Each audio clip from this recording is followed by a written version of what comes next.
now recognize Mr. Michael Stumo. Is that how you pronounce your name, sir? Stumo? Yes, sir. Stumo for 5 minutes for his opening statement. Chairman Green, Ranking Member Ivey, and honorable members, my name is Michael Stumo. I'm the CEO of the Coalition for a Prosperous America. CPA is proud to be the nation's leading bipartisan organization representing exclusively domestic producers and workers across many industries. I appreciate the testimony of my fellow panelists. I largely agree. I'm going to supplement in a little different way. This committee has been rightly worried about narcotics coming through the southern border, but I will focus on the forced labor goods, the narcotics, and the contraband that comes into our mailboxes through the de minimis loophole. CBP said this regarding de minimis, quote, illicit opioids can now be purchased online from the comfort of one's home. Opioids entering the country through express consignment or international mail have a substantial higher purity level than the opioids entering the southwest border, end quote. On a typical day, 26,000 customs officers admit 107,000 goods shipments through normal entry. These entries have paperwork prepared by licensed customs brokers who are responsible for maintaining the integrity of our ports and complying with over 500 laws governing merchandise entry. But thanks to the de minimis loophole, an additional 2 to 3 million shipments per day enter our ports. These shipments arrive by mail and express shipper without sufficient data, without inspection, or a broker's involvement. They are overwhelming our customs officers.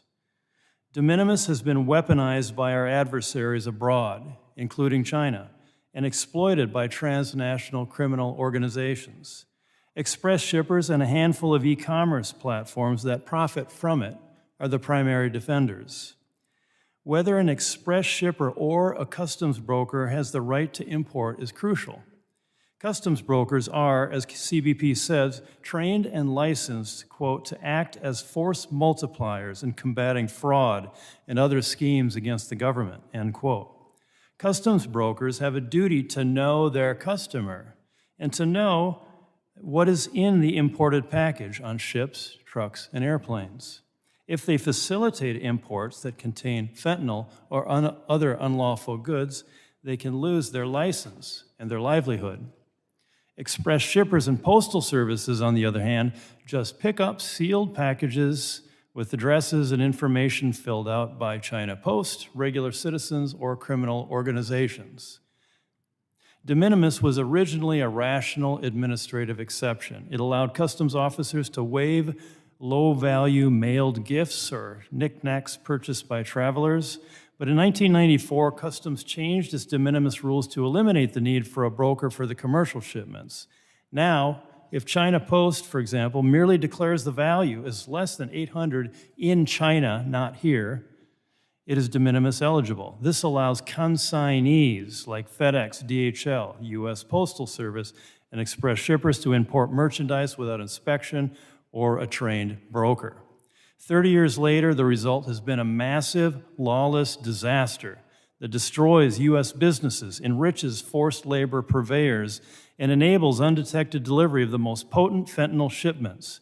Criminal organizations and citizens can and do order contraband, including fentanyl, online, then sit back and wait for the postman or the UPS delivery woman to deliver the package to their door from Mexico or China. According to the State Department, most shipments originate in China with suppliers who use international mail consolidators to mask the origin of the shipments.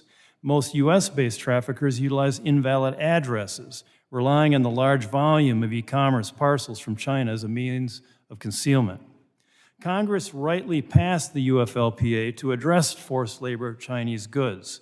There are improvements that Congress should make to the act, which I cover in detail in my written testimony. But the de minimis loophole makes a mockery of the act.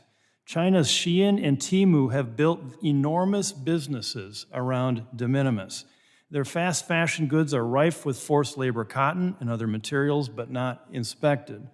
The sheer volume of Shein and Temu goods are forcing U.S. stores and textile companies to close or lay off employees right now. Tellingly, Shein and Temu do not sell any goods in China. The problem will get worse. TikTok is now launching its own e-commerce platform. The de minimis loophole is ungovernable lawlessness. My organization estimates 188 billion de minimis goods came in last year. Some say we just need a bit more shipment data. That has been tried and failed. It will always fail. No country uses de minimis like we do, and many effectively ban it. De minimis should be ended or dramatically restricted. China should be barred. The Biden administration can fix this with executive action, and Congress can do so with legislation. Thank you. Thank you, Mr. Stumo.